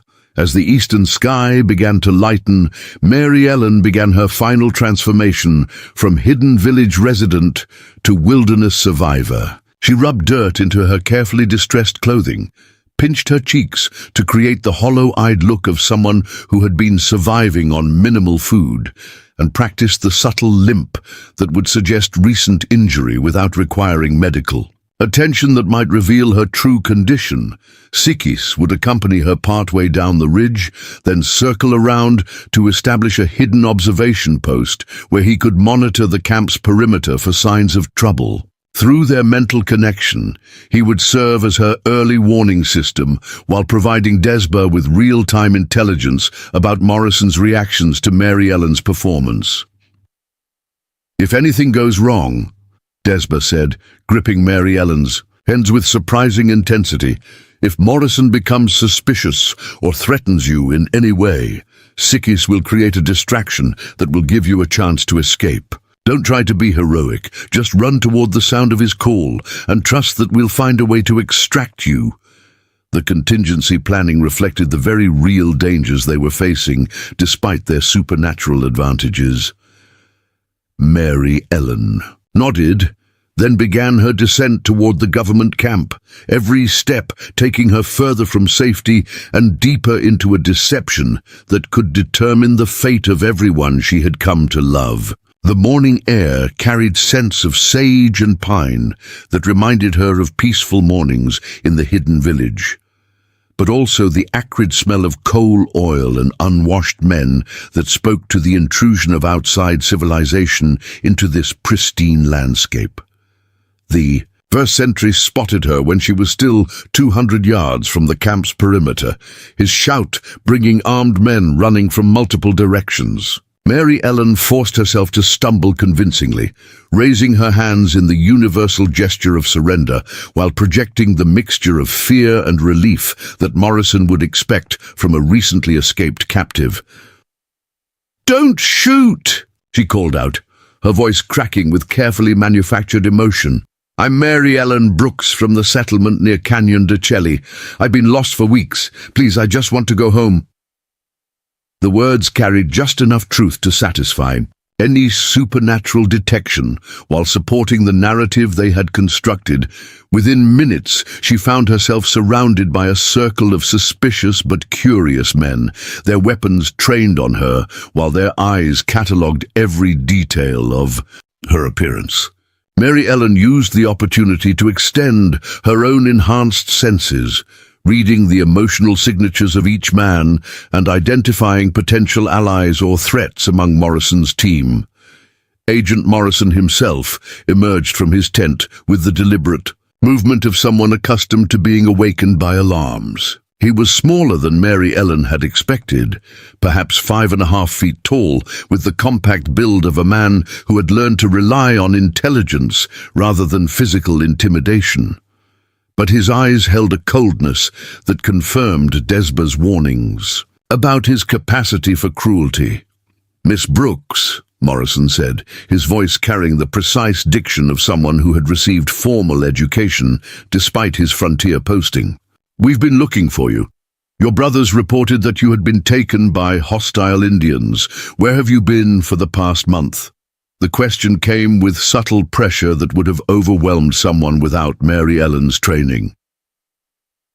"Hiding," Mary Ellen replied, allowing genuine tears to flow as she remembered the terror of that day at Panther Creek. "They pushed me into a wagon and drove me out to the canyons to die. I managed to get away when they stopped to make camp, but I've been lost ever since, living in caves, eating whatever I could find."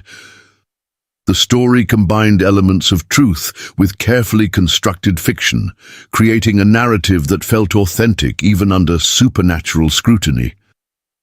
Through her connection with Sikis, Mary Ellen sensed Desbar extending her influence over the group, subtly encouraging Morrison's natural desire to see himself as a heroic rescuer. The medicine woman's touch was so light that even Mary Ellen could barely detect it, but the effect on Morrison was immediate.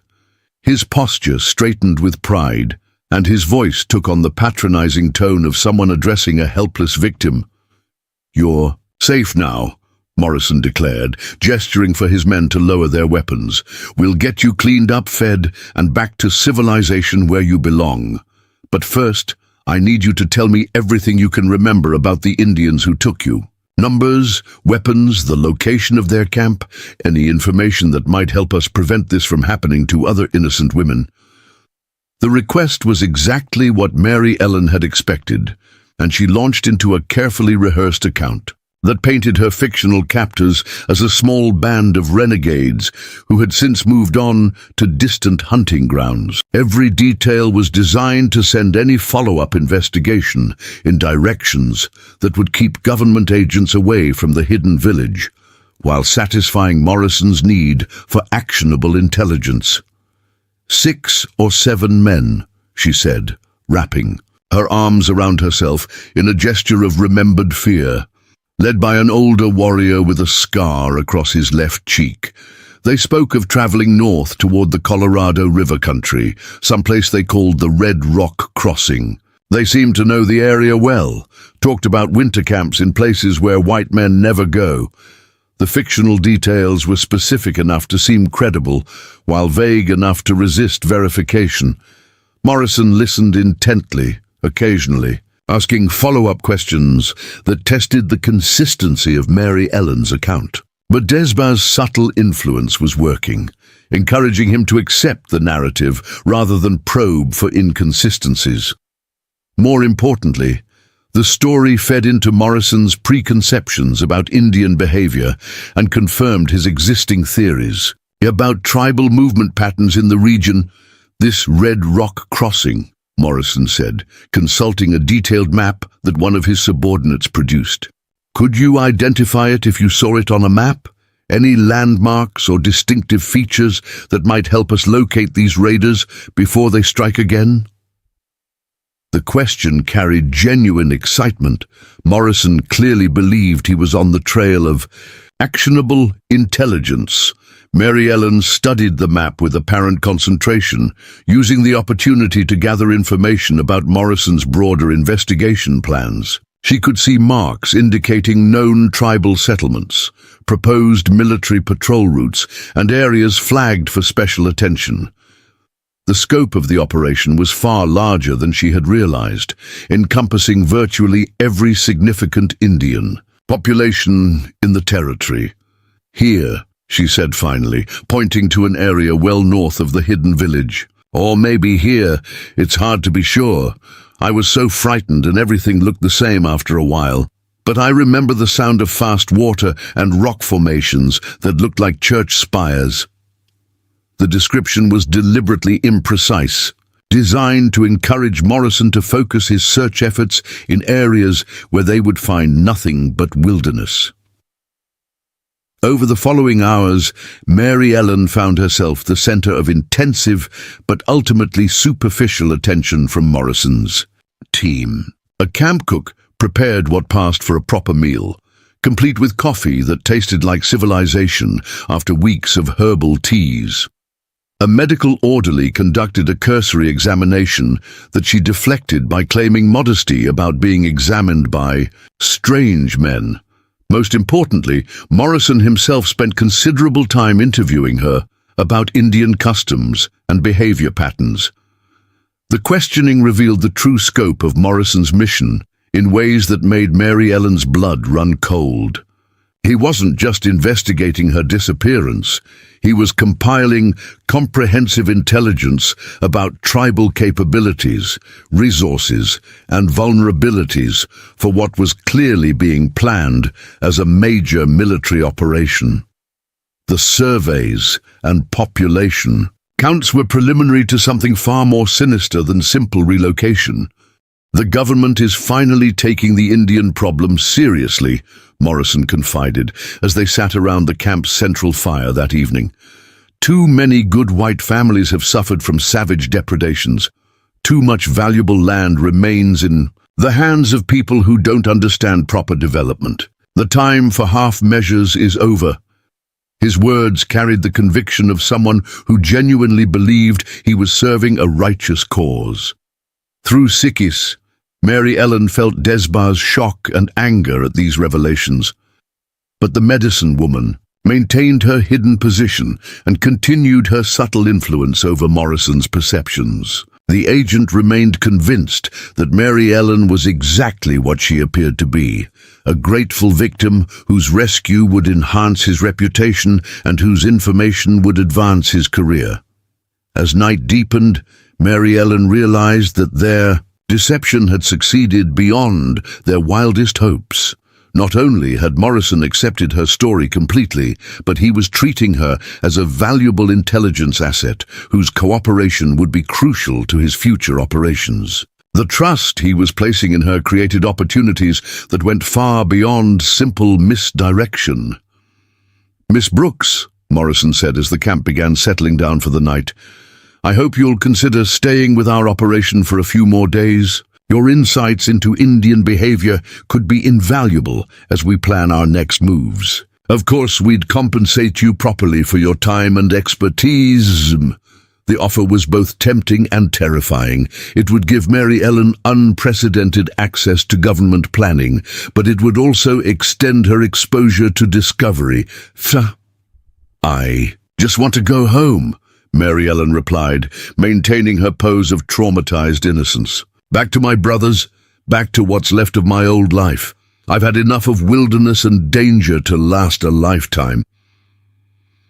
The response was calculated to reinforce Morrison's perception of her as a helpless victim, while avoiding any commitment that might complicate their exit strategy.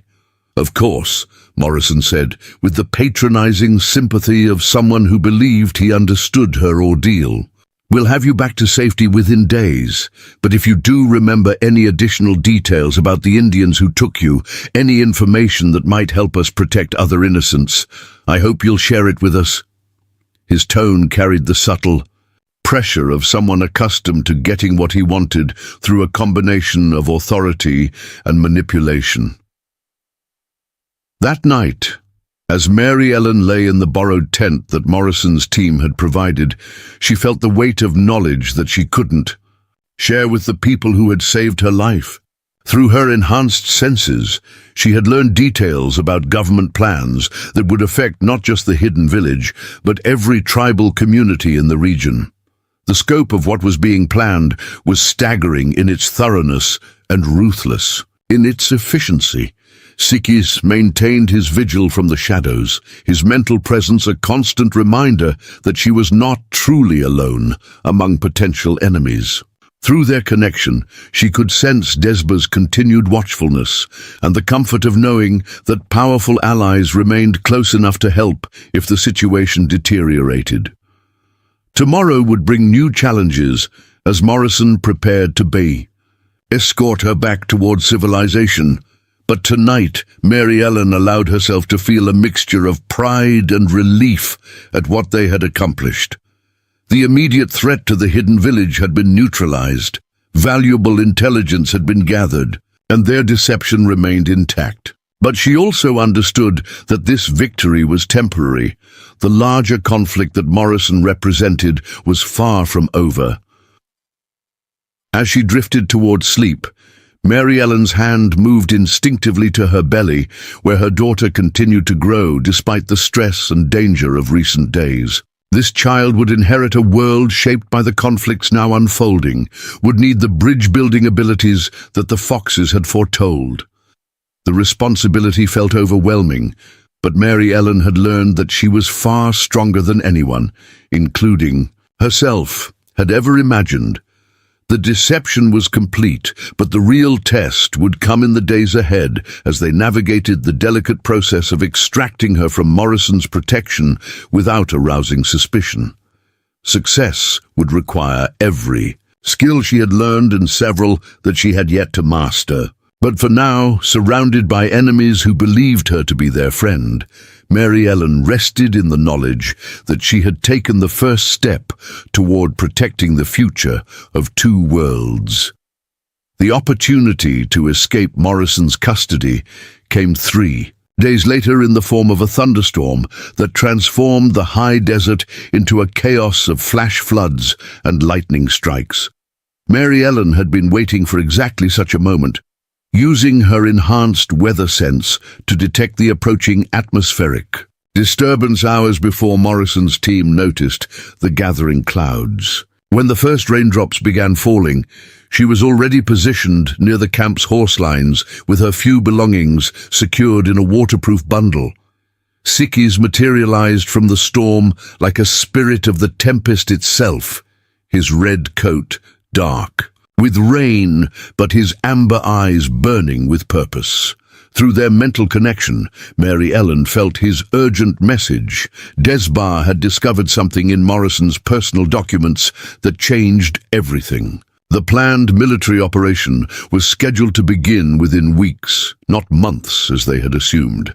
Every minute of delay meant more tribal communities would be caught unprepared for the coming devastation.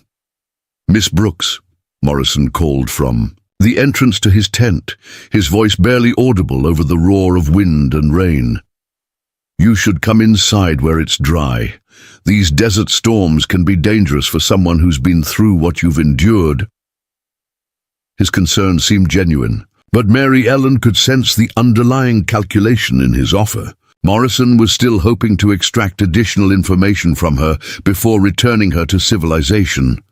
"I need some air," Mary Ellen called back, wrapping her shawl tighter around her shoulders as she moved toward the camp's perimeter. "The tent feels too closed in after being in the open for so long." The excuse was weak, but the storm's intensity provided cover for behavior that might otherwise seem suspicious. Lightning illuminated the landscape in stark black and white, creating perfect conditions for disappearing into the wilderness. As she reached the edge of the camp, Mary Ellen felt Desbar's presence through the storm like a warm hand extended. In friendship, the medicine woman had positioned herself in a rocky outcropping less than 100 yards away, using her abilities to mask her heat signature and energy pattern from any casual detection. More importantly, she had spent the past 3 days gathering intelligence that would prove crucial to protecting their people. Sikis led Mary Ellen through a maze of arroyos and rock formations that provided concealment from the government. Camp, while offering multiple escape routes if pursuit materialized. The fox's supernatural navigation abilities allowed him to find safe passage through terrain that would have been impassable for someone relying on normal senses. Within minutes, they had covered enough ground to make detection unlikely, even if Morrison's team organized an immediate search. Desbar emerged from her shelter as they approached, her face grim with knowledge that she had paid dearly to acquire. "I found Morrison's real orders," she said without preamble, pressing a bundle of waterproof-wrapped documents into Mary Ellen's hands. "The situation is worse than we imagined. The territorial government isn't planning simple relocations. They're planning total extermination of any tribes that resist removal." The documents made for horrifying reading even by candlelight in their temporary shelter. Morrison's true mission involved identifying not just population centers and resource locations, but also tribal leadership structures, spiritual sites, and anything else that might serve as focal points for organized resistance. The intelligence he gathered would be used to plan operations designed to break tribal cohesion so completely that resistance would become impossible. "Look at this," Desbar said, pointing to a particular section of Morrison's orders.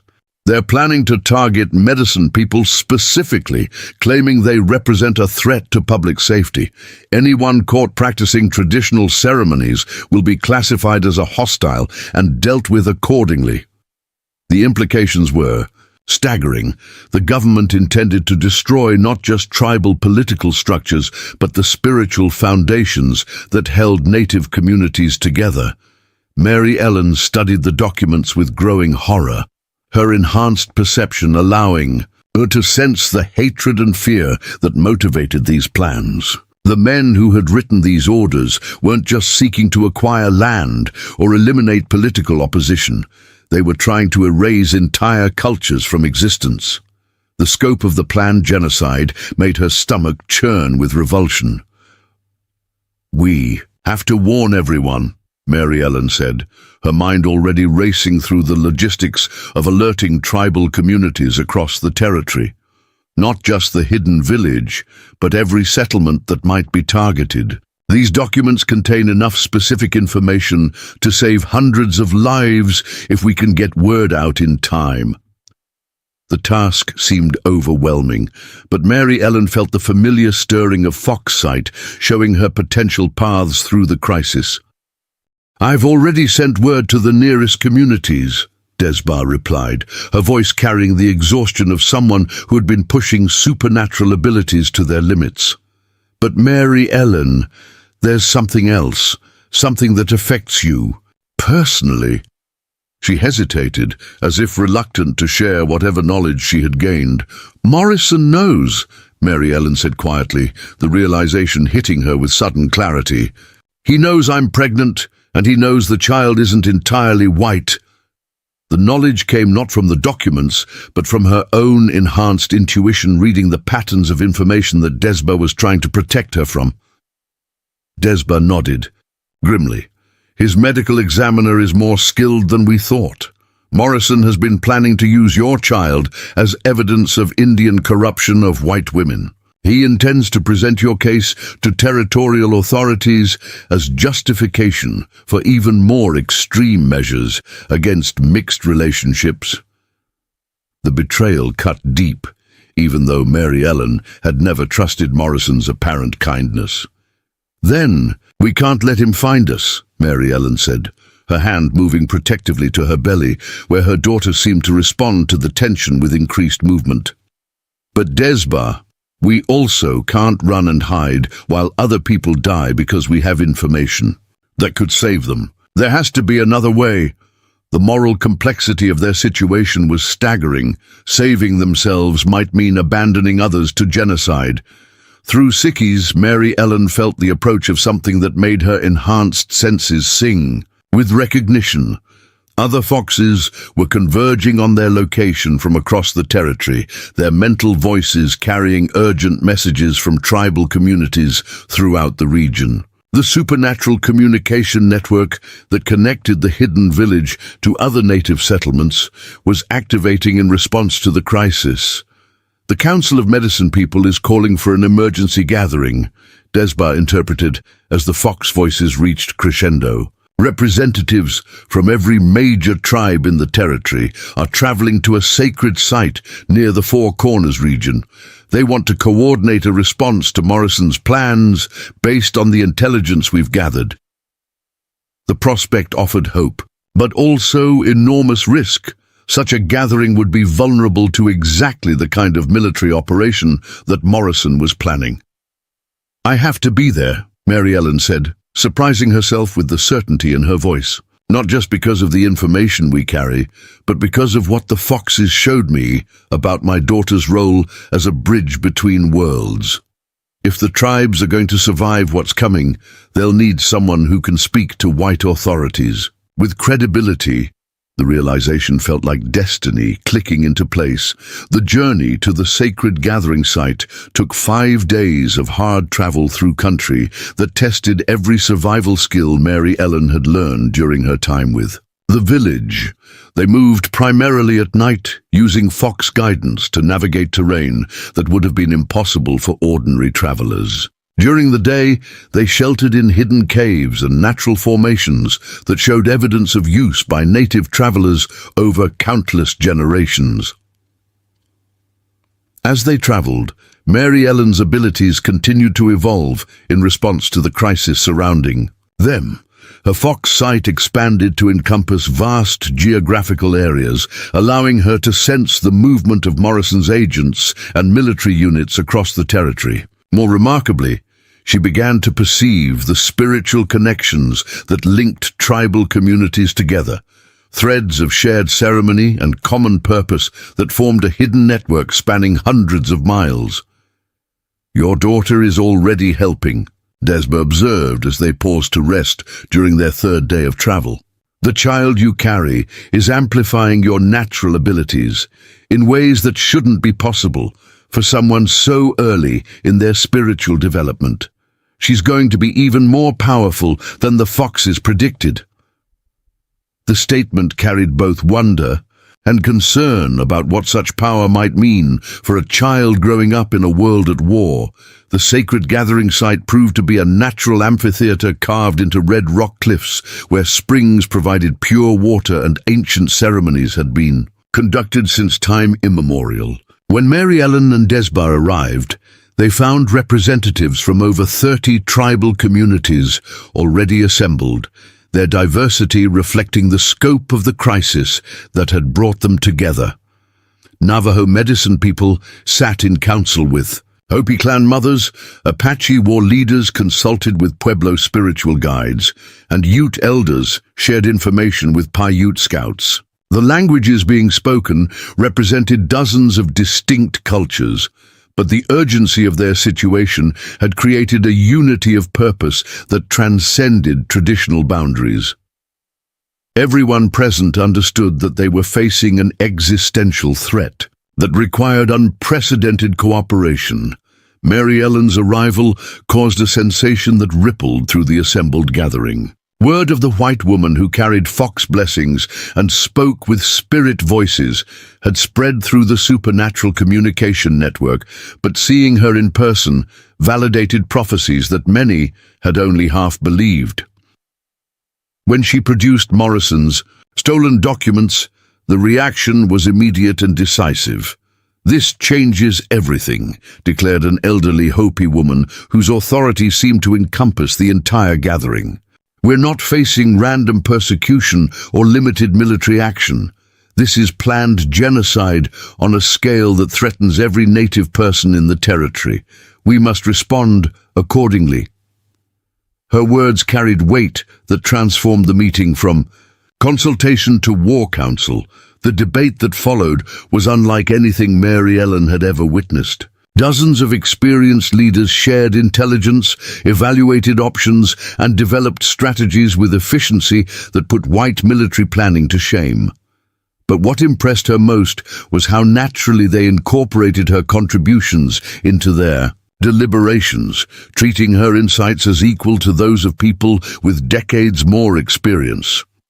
"The key is timing," observed a young Apache scout whose supernatural speed had allowed him to gather intelligence from across the territory. "Morrison's operation depends on surprise and superior information.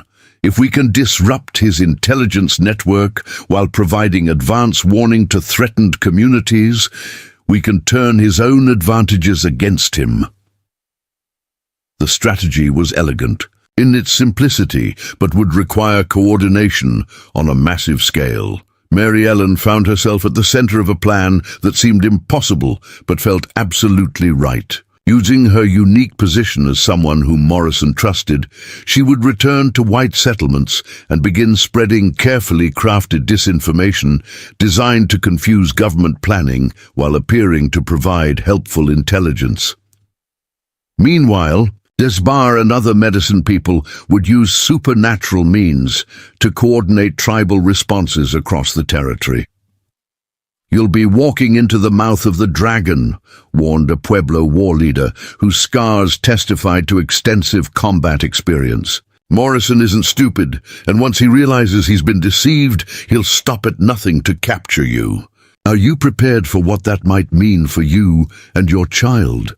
The question forced Mary Ellen to confront the full scope of what she was volunteering to undertake. "I'm prepared," Mary Ellen replied, her hand resting on her belly where her daughter's movements seemed to echo her determination. "This child was conceived in violence and fear, but she's going to be born into hope and purpose. If I can help create a world where she can grow up safely, then whatever risks I face are worth taking." The words carried conviction that silenced all objections. The ceremony that followed was unlike anything in Mary Ellen's experience, combining elements from dozens of tribal traditions into something entirely new, yet deeply rooted in ancient wisdom. As sacred smoke rose from carefully tended fires, she felt her consciousness expand to encompass the spiritual network that connected every native community in the region. Through that connection, she sensed the hope and determination of thousands of people who were ready to fight for their survival. When the ritual concluded, Mary Ellen had been transformed once again. She was no longer just a pregnant white woman seeking shelter, nor even a bridge builder between cultures. She had become something new, a guardian of secrets that could save lives, a warrior armed with abilities that transcended the boundaries between the physical and spiritual worlds, a mother preparing to birth the future itself. 6 months later, Mary Ellen sat in the hidden village, watching her daughter take her first steps across ground that remained free because of choices made during those desperate days. The military operation that Morrison had planned never materialized. Too many intelligence failures, too many failed raids, too many encounters with resistance that seemed to know exactly where and when attacks would come. Morrison himself had disappeared during a reconnaissance mission into Canyon country, his fate unknown, but his threat permanently ended. The territorial government had eventually abandoned plans for large-scale military action, settling for negotiations with tribal leaders who seemed remarkably well-informed about government intentions and surprisingly skilled at finding mutually beneficial solutions. Sikis remained Mary Ellen's constant companion, his loyalty undiminished by the passage of time or the changes that motherhood had brought to her life. Through their bond, she continued to monitor the delicate balance between cultures that her daughter would someday inherit. The child showed signs of abilities that exceeded even the fox's predictions. She could communicate with animals before she could speak human words, and her presence seemed to calm conflicts before they could escalate into violence. "She'll face challenges we can't imagine," Desba observed, as they watched the child explore her world with fearless curiosity. "Growing up between worlds is never easy, and the gifts she carries will make her a target for those who fear what they don't understand. But she'll also have advantages that no one has ever possessed: the love of two peoples, the protection of the spirits, and knowledge that can heal divisions that have persisted for generations." Mary Ellen nodded, understanding that her own transformation was far from complete. Each day brought new lessons about the responsibilities that came with power, the costs of bridging divided worlds, and the hope that ordinary people could create extraordinary change when they found the courage to act according to their deepest values rather than their surface fears. As the sun set over the hidden village, painting the canyon walls in shades of gold and crimson, Mary Ellen felt profound gratitude for the journey that had brought her to this moment. She had been abandoned by her own blood, rescued by strangers, and transformed by experiences that most people would never believe. But through it all, she had discovered that family was something you chose rather than something you inherited, that home was wherever you found acceptance, and that love could transcend any boundary that hatred tried to create. The future remained uncertain, filled with challenges that would test every lesson she had learned and every ability she had developed. But Mary Ellen faced that future with confidence, born of hard experience and hope, grounded in unshakable relationships. She was no longer the frightened woman who had been pushed from a wagon to die beside Panther Creek. She was Mary Ellen Brooks, guardian of ancient wisdom and modern hope, mother of the bridge child who would help heal a wounded world, partner to the fox whose loyalty had saved two peoples from destruction. And tomorrow would bring new opportunities to honor the trust that had been placed in her by those who had chosen love over fear when the choice mattered most. Up next, you've got 2 more standout stories right on your screen. If this one hit the mark, you won't want to pass these up.